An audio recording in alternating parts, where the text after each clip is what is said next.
Good morning student, मैं संदीप कुमार सिंह। आज हम चैप्टर 9 का एक्सरसाइज सॉल्व करने की कोशिश करेंगे। इसमें हम जो भी क्वेश्चंस है उसको सॉल्व करेंगे, साथ ही साथ उसके एक्सप्लेनेशन के बारे में भी हम बात करेंगे। तो चलिए देखते हैं। पहले सबसे पहला सेक्शन है एक्सप्लोरिंग न्यू वर्ड्स। इसके अंतर्गत कुछ ऐसे वर्ड्स आए हैं जिसको आपको एक्सप्लोर करना है, यानी उसके बारे में एक्सप्लेनेशन देना है। तो चलिए देखते हैं। सबसे पहला वर्ड क्या है? Harvesting, gathering crops when they have रिपेंड, यानी जब फसल कट जाती है तो उसको इकट्ठा करना क्या कहलाता है? हार्वेस्टिंग। स्टूडेंट, फसल जब पक जाती है तो किसान उसको काट करके इकट्ठा करता है, और इकट्ठा करने के बाद जो प्रक्रिया से वो फसल में से दानों को अलग करता है, अनाज को अलग करता है, उसी को हम क्या बोलते हैं? हार्वेस्टिंग कहते हैं। चाहे वो मशीन से दाने को अलग करता हो या किसी और माध्यम से, तो उस माध्यम को मतलब जैसे कि फसल से दाने को अलग करना, अनाज को अलग करना ही हार्वेस्टिंग कहलाता है। अब आते हैं दूसरा, देखते हैं fasting. Fasting means not eating food, usually for some religious reasons.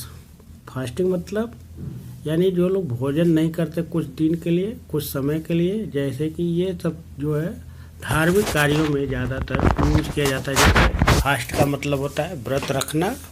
तो जब आप कोई भी त्यौहार को व्रत रखते हैं, चाहे दुर्गा पूजा हो या रामनवमी हो, ऐसे त्योहारों में लोग दिन भर उपवास रखते हैं, इसी को हम बोलते हैं fasting. Next word bone fire.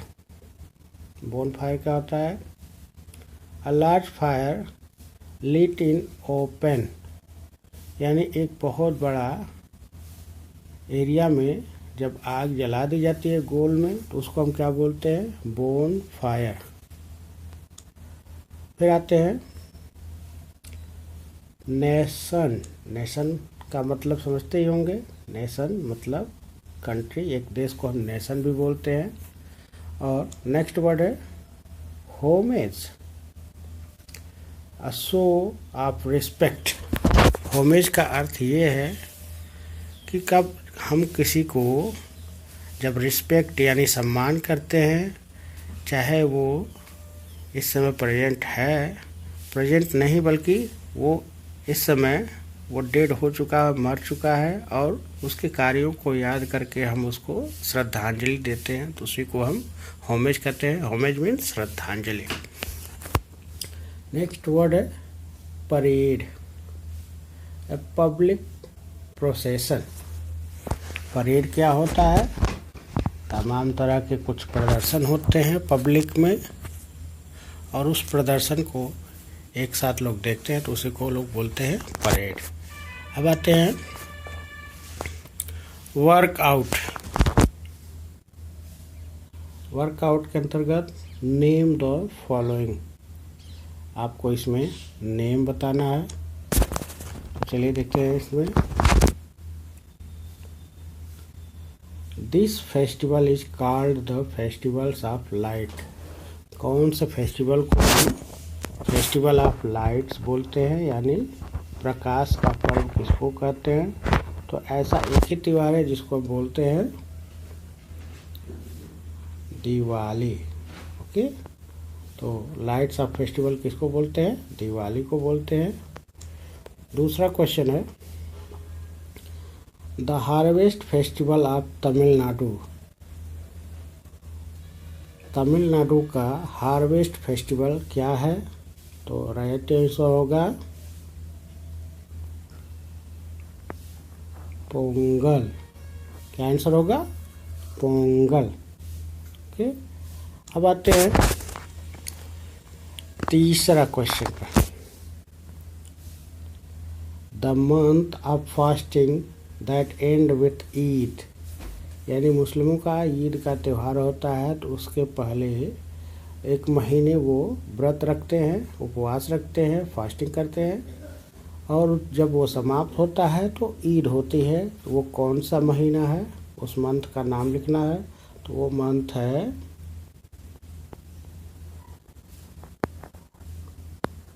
Ramadan. क्या है मंथ, फिर से लिख देते हैं, रमादान।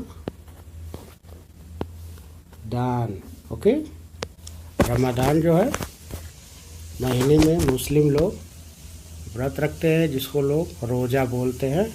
और जब ये समाप्त होता है तो अगले दिन ईद होती है। अब आते हैं next question. The festival that celebrates on 25 दिसंबर। कौन सा फेस्टिवल 25 दिसंबर को मनाया जाता है? तो उस दिन कौन सा त्यौहार मनाया जाता है? बर्थ ऑफ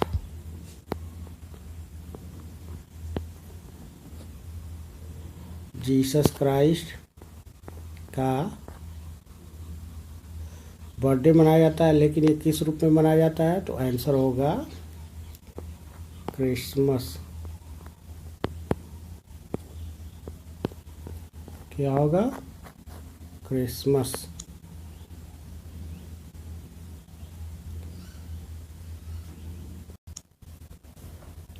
अब देखते हैं fifth question. A boat race held on Onam. Onam को जो बोट रेस होती है उसको हम क्या बोलते हैं? उसका आंसर होगा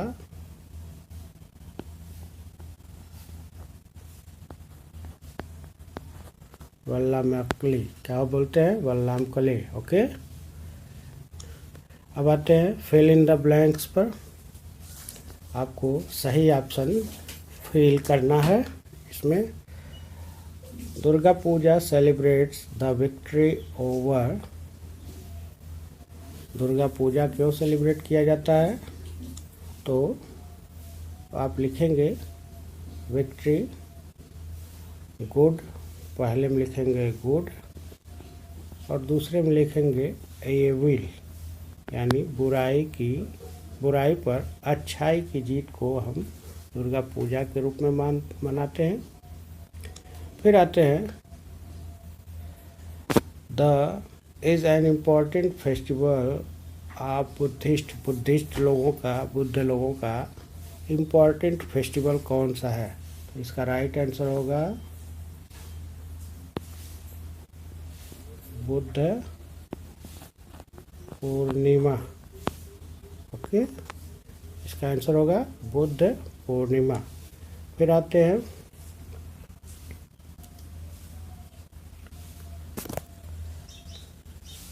नेक्स्ट क्वेश्चन।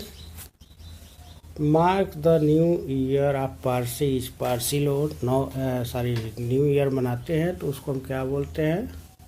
उसको बोलते हैं नवरोज। ओके, नवरोज जो है वो पारसी लोगों का न्यू ईयर सेलिब्रेशन होता है। अब आते हैं independence day is celebrated on. Independence day किस दिन सेलिब्रेट किया जाता है? आपको सबको मालूम होगा। तो चलिए देखते हैं, डेट बताते हैं। 15 अगस्त। ओके, इस दिन हम स्वतंत्रता दिवस मनाते हैं। नेक्स्ट क्वेश्चन देखते हैं। Jawaharlal Nehru birthday celebrated as. Jawaharlal Nehru के बर्थडे को हम किस रूप में मनाते हैं? तो आंसर होगा चिल्ड्रन डे। ओके, ये आपका हो गया फिल इन द ब्लैंक्स। अब चूज द करेक्ट आंसर। आपको राइट आंसर चूज करना है। चलिए देखते हैं इसमें क्वेश्चन देखते हैं। Garba and dandiya raas are traditionally perform during. Garba और डांडिया रास जो है ट्रेडिशनली परफॉर्म कब किए जाते हैं? दिवाली में किए जाते हैं, बैसाखी में, नवरात्रि में या दशहरा में। तो सबसे पहले देखते हैं डांडिया, गरबा और रास ये कहाँ का लोकल डांस है? ये डांस है गुजरात का। ओके। ये जो डांस है ये कहाँ का है? गुजरात का है। और गुजरात में ये होता है, कब होता है? नवरात्रि में किया जाता है। गरबा, डांडिया और रास किया जाता है। अब आते हैं दूसरे क्वेश्चन पर। Mahavir Jayanti is an important festival of. Mahavir Jayanti किसका इम्पॉर्टेंट फेस्टिवल है? तो ये इसका राइट आंसर होगा जैन लोगों का महावीर जयंती इम्पॉर्टेंट फेस्टिवल है। On 2 October we have national holidays to celebrate. 2 अक्टूबर को छुट्टी होती है जो सेलिब्रेट किया जाता है किसके लिए? तो राइट आंसर है the birthday of Mahatma Gandhi. Mahatma Gandhi के जन्म दिवस 2 अक्टूबर को है, तो ये इस दिन राष्ट्रीय हॉलीडे होता है, नेशनल हॉलीडे होता है। Doctor Radhakrishnan birthday is celebrated as. Doctor Sarvepalli Radhakrishnan के बर्थडे को किस रूप में मनाया जाता है? तो इसका राइट आंसर होगा टीचर्स डे। स्टूडेंट, हमने बताया था कि राधाकृष्णन स्वयं एक टीचर थे और अपने बर्थडे को उन्होंने टीचर्स के लिए समर्पित किया था। फिर आते हैं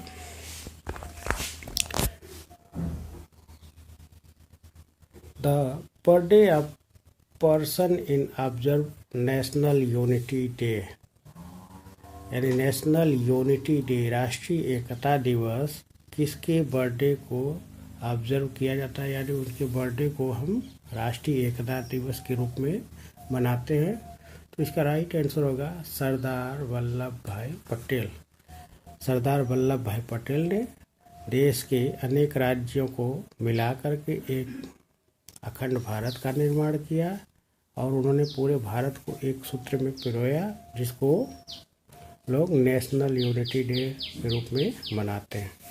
तो स्टूडेंट, आज के वीडियो में बस इतना ही। नेक्स्ट वीडियो में हम क्वेश्चन आंसर से संबंधित वीडियो बनाएंगे। तब तक के लिए धन्यवाद।